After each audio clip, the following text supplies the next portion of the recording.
Sir, cigarette ban ವಿಚಾರವಾಗಿಯೂ ಕೂಡ ಈಗ cigarette ಸೇದೋರಿಗೆ ಹೋಗಿ ದಂಡ ಹಾಕ್ತಿರಿ ನೀವು, ಸಿಗರೇಟ್ ಬ್ಯಾನ್ ಮಾಡಿ ಅನ್ನುವಂತಹ ಪ್ರಶ್ನೆಗಳು ಕೂಡ ಸಾರ್ವಜನಿಕ ವಲಯದಲ್ಲಿ ಕೇಳಿ ಬರ್ತಾರೆ. ಅದಕ್ಕೇನು ಹೇಳ್ತೀರಿ? ಸ್ವಾಭಾವಿಕ, ಕೆಲವೊಂದೆಲ್ಲ ಸ್ವಾಭಾವಿಕ ಕೇಳ್ತಾರೆ, ಅದೇನು ತಪ್ಪೇನಿಲ್ಲ. ಅದು ಹಿಂದೆ ಅದು ಲೂಸಲ್ಲಿ ಮಾಡ್ತಾ ಇದ್ರು, ಅದನ್ನು ಪ್ಯಾಕೆಟ್ ಅಂತ ಮಾಡಿದೆ ನಾನು ಆರೋಗ್ಯ ಸಚಿವನಾಗಿದ್ದಾಗ.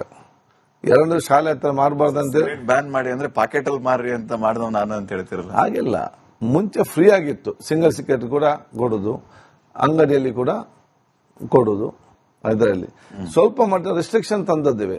ಏನ್ ರಿಸ್ಟ್ರಿಕ್ಷನ್ಸ್? ಸಿಂಗಲ್ ಮಾರ್ಲಿಕ್ಕಿಲ್ಲ. ಯಾಕೆ ಇಲ್ಲ, ಸ್ಟೂಡೆಂಟ್ ಸ್ವಲ್ಪ ದುಡ್ಡಿದ್ರು ಕೂಡ ಅದು ಸೇರ್ತಾ ಇದ್ರು. ಈಗ ಪ್ಯಾಕೆಟ್ ₹100 ಕೊಡಿ ದುಡ್ಡು ಇರುವುದಿಲ್ಲ ಎಲ್ಲ ಒಂದು ಸಂದರ್ಭದಲ್ಲಿ, ಈಸಿಯಾಗಿ ಅಷ್ಟು ಸಿಕ್ಕುದಿಲ್ಲ. ಸೊ ಪ್ಯಾಕೆಟ್ ಮತ್ತೆ ಮುಂಚೆ ಪ್ಯಾಕೆಟ್ ಬರೀ ಇಂಜಸ್ಟ್ ಹೆಲ್ತ್ ಅಂತ ಮಾತಿತ್ತು, ಅದನ್ನು 3/4 ಆಗಿ ಮಿನಿಮಮ್ ಇರಬೇಕಂತ ಹೇಳಿಕೊಂಡು ನಮ್ಮ ಫೋಟೋ ಬರುವಂತ ವ್ಯವಸ್ಥೆ ಕೂಡ ಮಾಡುವಂತದ್ದು. ಈಗ ₹100 ಸಿಗೋದಕ್ಕೆ ಬೇರೆ ದಾರಿ, ತಪ್ಪು ದಾರಿ ಹಿಡಿದು ಆಯ್ತಲ್ಲ. ಕಾಟ್ಪಾ ಆಕ್ಟ್ ಕೂಡ ಮಾಡಿಕೊಂಡದ್ದು ಜಾಗೃತಿ ಮೂಡಿಸುವಂತದ್ದು, ಶಾಲೆ ಮಾಡಬಾರ್ದಂತಿಲ್ಲ. ನೀವೀಗ ಇಡೀ ಸಿಗರೇಟ್ ಅನ್ನೇ ಬ್ಯಾನ್ ಮಾಡಿ ಅಂತ ಈ ದೇಶದವರಿಗೆ ದಂಡ ಹಾಕೋದಕ್ಕಿಂತ ಸಿಗರೇಟ್ ಬ್ಯಾನ್ ಮಾಡಿ. ನೋಡಿ, ನೀವು ಒಂದು ಕಡೆ ಹೇಳ್ತೀರಿ ಸಿಗರೇಟ್ ಬ್ಯಾನ್ ಮಾಡಿ ಅಂತ ಹೇಳಿ, ಇನ್ನೊಂದು ಕಡೆ ಹೇಳ್ತೀರಿ ಟೊಬ್ಯಾಕೋ ವೆಲ್ಫೇರ್ ಬೋರ್ಡ್ ಅಂತ ಮಾಡಿ ಅಂತ ಹೇಳಿ. ಇಲ್ಲಿ ಒಂದು ಕಡೆ ಟೊಬ್ಯಾಕೋ ವೆಲ್ಫೇರ್ ಬೋರ್ಡ್ ಇದೆ, ಇನ್ನೊಂದು ಕಡೆ ಇದಿದೆ. ಇದೆಲ್ಲ ಸಾಮಾಜಿಕವಾದ ಒಂದು ಪರಿಸ್ಥಿತಿಯಲ್ಲಿ ಚರ್ಚೆ ಮಾಡಿ ಚಿಂತನೆ ಮಾಡಿಕೊಂಡು ಹೋಗುವಂತದ್ದು. ಎಲ್ಲದೇ ಬ್ಯಾನೆ ಅಂತ ಪರಿಹಾರ ಅಲ್ಲ. ಜನಜಾಗೃತಿ important, public awareness is very much important.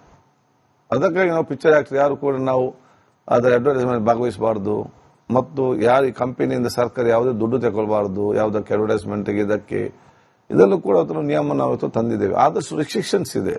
ಇದರಲ್ಲಿ ಸಂಪೂರ್ಣ ಬ್ಯಾನ್ ಅಂತ ಹೇಳಿದ್ರೆ ಪ್ರಾಕ್ಟಿಕಲ್ ಆಗಬೇಕಲ್ಲ.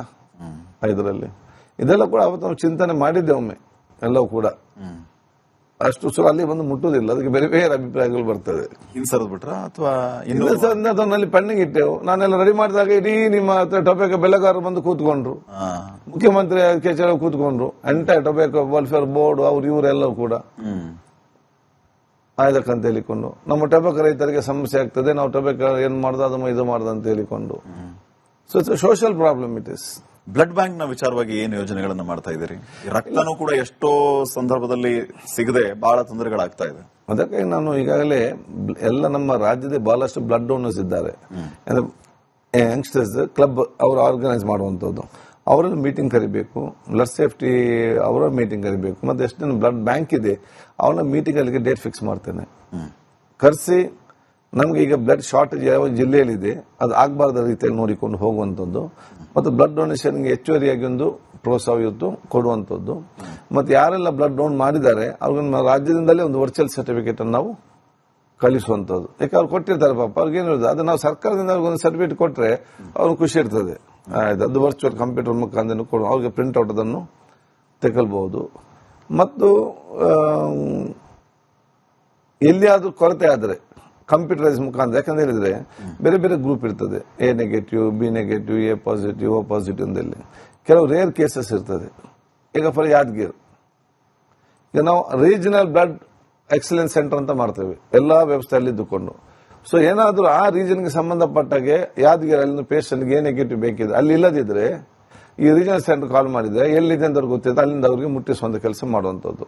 ಒಟ್ಟಾರೆ ಎಲ್ಲರೂ ಕೂಡ ಸೇರಿಕೊಂಡು ಯಾರಿಗೂ ಕೂಡ ರಕ್ತದ ಕೊರತೆ ಆಗ ರೀತಿ ನೋಡಿಕೊಳ್ಳುವ ಜವಾಬ್ದಾರಿಯನ್ನು ನಾವಿತ್ತು ಆ ಒಂದು ಕಾರ್ಯ ಹಮ್ಮಿಕೊಳ್ತೇವೆ. ದಿನೇಶ್ ಗುಂಡೂರಾವ್ ಅವರು ಆರೋಗ್ಯ ಮಂತ್ರಿ ಆಗಿದ್ದಂತಹ ಸಂದರ್ಭದಲ್ಲಿ ಇದೇ ರೀತಿ ದಾಳಿಯಾಗಿ ಆ ಟೇಸ್ಟಿಂಗ್ ಪೌಡರ್ಗಳ ಬಗ್ಗೆ ಆಗಿರ್ಬೋದು, ಗೋಬಿ ಮಂಚೂರಿಯಲ್ಲಿ ಬಳಸುವಂತಹ ಕಲರ್ ಆಗಿರ್ಬೋದು, ಅದು ಎಲ್ಲಿಗೆ ಬಂತು ಸರ್? ಫಾಲೋ ಅಪ್ ಏನಾದ್ರು? ಚೆನ್ನಾಗಿದೆ. ಯಾಕಂದ್ರೆ ಫಸ್ಟ್ ಟೈಮ್ ಇಂಡಿಯಾದಲ್ಲಿ ಕಲರ್ ಹಾಕುವುದು ಇದನ್ನೆಲ್ಲ ಬ್ಯಾನ್ ಮಾಡಿದೆ ಕರ್ನಾಟಕ. ಇದರಲ್ಲಿ ದಿನೇಶ್ ಗುಂಡೂರಾವ್ ಸಚಿವರಾಗಿದ್ದಾಗ. ಈಗ ಕೂಡ ಕಂಟ್ರೋಲ್ ನಲ್ಲಿ ಇದೆ. ಈಗ ಅವ್ರು ಏನ್ ಮಾಡ್ತಾ ಇದ್ದಾರೆ, ಸಿಕ್ಕಿದ ಬಿಡುದಿಲ್ಲ. ಕೆಲವರು ಮೋಸ ಮಾಡೋದು ಹೇಳಲಿಕ್ಕೆ ಆಗುದಿಲ್ಲ, ನಮ್ಗೆ ಹೇಗೆ ನೋಡುದಿಲ್ಲ ಕೂಡ ಅಂತ ಮಾಹಿತಿ ಬಂದಿದೆ, ಅವ್ರು ನಮ್ಗೆ ಕೊಡಿ. ಅದಕ್ಕಾಗಿ ನಾವು ಇವತ್ತು QR ಕೋಡ್ ಬಾರ್ ಕೋಡ್ ನಾವು ಮಾಡಿದ್ದು. ಅದು ಬಹಳ ಒಳ್ಳೆ ಇಮೇಲ್ ಕಳಿಸಿದ್ರೆ ನಮ್ಗೆ ಮಾಡಬಹುದು. ಅದು ಮಾಡಿ ಇದಕ್ಕೆ ಮಾತ್ರ ಅಲ್ಲ, ಇನ್ಕ್ಲೂಡಿಂಗ್ ಡ್ರಗ್ಸ್ ಕೂಡ, ನಮ್ಮ ಮೆಡಿಸಿನ್ಸ್ ಇದೆಯಲ್ಲ ಅಲ್ಲಿ ಅದಕ್ಕೆ ಕೂಡ.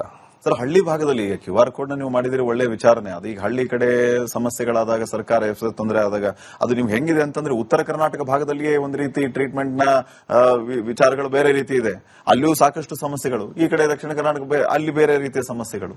ಇದನ್ನೆಲ್ಲ ಹೆಂಗ್ ನೋಡ್ತೀರಿ ಅಂತ? ನೋಡಿ, ನಾವು ಮುಂದೆ ಹೋದಾಗಲೇ ಸಮಸ್ಯೆ ನಮ್ಗೆ ಗೊತ್ತಾಗ್ತಾ ಬರ್ತದೆ. ಗೊತ್ತಾದಾಗ ಬಗೆಹರಿಸಿಕೊಂಡು ಹೋಗ್ತಾ ಇರಬೇಕು. ಇದು ಹೇಗೆ ಬಗೆಹರಿಸುವಂತ ದೂರ ನಿಂತು ನೋಡಿದ್ರೆ ಇದು ನಾವು ಮುಂದೆ ಹೋಗ್ಲಿಕ್ಕೂ ಇಲ್ಲ, ಇದು ಬಗೆಹರಿಸಲಿಕ್ಕೂ ಕೂಡ ಇಲ್ಲ. ಅದಕ್ಕಾಗಿ ನಾನು ನೀರಿನ ಮೇಲೆ ನಿಂತು ಇಳಿಬೇಕಾ ಬೇಡವಾ, ಅದೇ ನಾವು ಈಜಾಗ್ಲಿ ಕಲೀಲಿಕ್ಕೆ ಇಲ್ಲ. ಒಮ್ಮೆ ಇಳ್ದು ಬಿಡಬೇಕು. ಬದುಕೇ ಸತ್ಯ. ಎಲ್ಲೇ ಒಂದು ಮುಡ್ತೇ ಹೋಗಿ ಒಂದು ದಡಕ್ಕೆ ಹೋಗಿ ಮುಟ್ಟುವಂತ ಪರಿಸ್ಥಿತಿ ಆಗ್ತದೆ. ಆ ಕೆಲಸ ನಾವು ಆಲ್ರೆಡಿ ಈಸ್ತಿದ್ದೀರಿ ಸರ್, ನೀವು ಆರೋಗ್ಯ ಇಲಾಖೆ ನಿಮ್ಗೆ ಹೊಸದಲ್ಲ ನಿಮಗೆ. ಹಾಗಾಗಿ ಯಾವ್ದು ಆಲೋಚನೆ ಬಂದಾಗ ಇಳ್ದು ಬಿಡುದು, ಮತ್ತೆ ನೋಡುವ ಏನಾಗ್ತದೆ ಅಂತೇಳಿ ದೇವರದ್ದು ಸರಿಯಾಗಿ ಮುಟ್ಟಿಸ್ತಾರೆ ಅಷ್ಟೇ.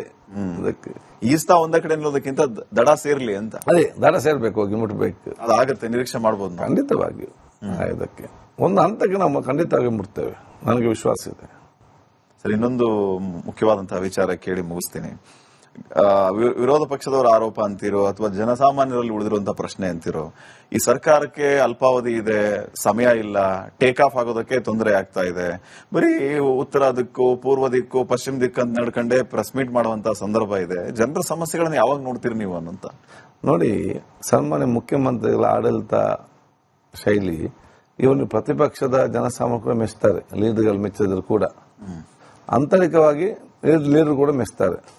ರಾತ್ರಿ ಹಗಲನ್ನದೇ ದುಡಿತಾ ಇದ್ದಾರೆ. ಶನಿವಾರ ಆದಿತ್ಯವಾರ ರಜೆ ಕಾಲ ನೋಡದೆ ಕ್ಯಾಬಿನೆಟ್ ಮೀಟಿಂಗ್, ಅಧಿಕಾರಿಗಳ ಮೀಟಿಂಗ್ ಅದು ಮಾಡ್ತಾ ಇದ್ದಾರೆ.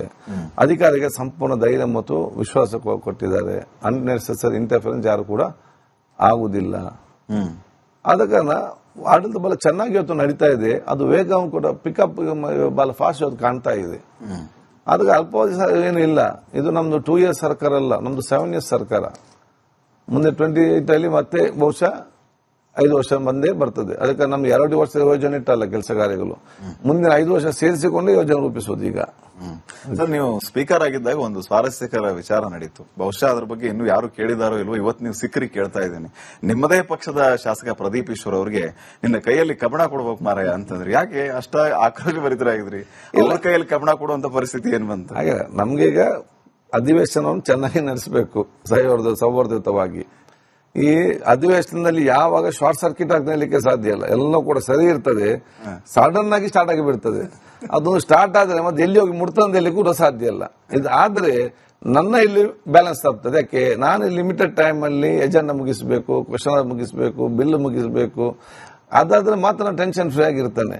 ಈ ಮಧ್ಯದಲ್ಲಿ ನಾನು ಇಲ್ಲಿ ಸಮಾಧಾನ ಪಡಿಸಿಕೊಂಡು ಹೋಗುವಾಗ ಇಲ್ಲಿ ಎಷ್ಟೋ ಕೂತ್ಕೊಳ್ಳಿ ಹೇಳಿದ್ರೆ ಯಾವ ಒಂದೊಂದು ಮಾತು ಸ್ಪಾಂಟೇನಿಯಸ್ ಆಗಿ ಬರುವಂತದ್ದು, ಉದ್ದೇಶಪೂರ್ವಕ ಅಂತ ಅಲ್ಲ, ಸ್ಪಾಂಟೇನಿಯಸ್ ಆಗಿ ಒಂದೊಂದು ಮಾತು ಇವತ್ತು ಬರುವಂತದ್ದು ಆ ಒಂದು ಕಾಲಘಟ್ಟಕ್ಕೆ ಸಂಬಂಧಪಟ್ಟ ಕೈಯಲ್ಲಿ ಕಬ್ಬಣ ಕೊಟ್ಟಿದ್ದೀರಿ ಸರ್ ಸ್ಪೀಕರ್ ಆಗಿದ್ದಾಗ? ಹಾಗೆ ಅದು ಒಬ್ಬರಿಗೆ ಕೊಟ್ಟಾಗ್ತಾನೆ ಎಲ್ಲರಿಗೂ ಬರ್ತದೆ, ಒಬ್ಬರಿಗೆ ಅಂತಲ್ಲ. ಆ ರೀತಿ ಮಾಡಿದ್ರೆ ಅದು ಎಲ್ಲರಿಗೆ ಅನುಕೂಲ ಬೇಕಂದ್ರೆ ಅರ್ಥ ಅಷ್ಟೇ ಇದಕ್ಕೆ.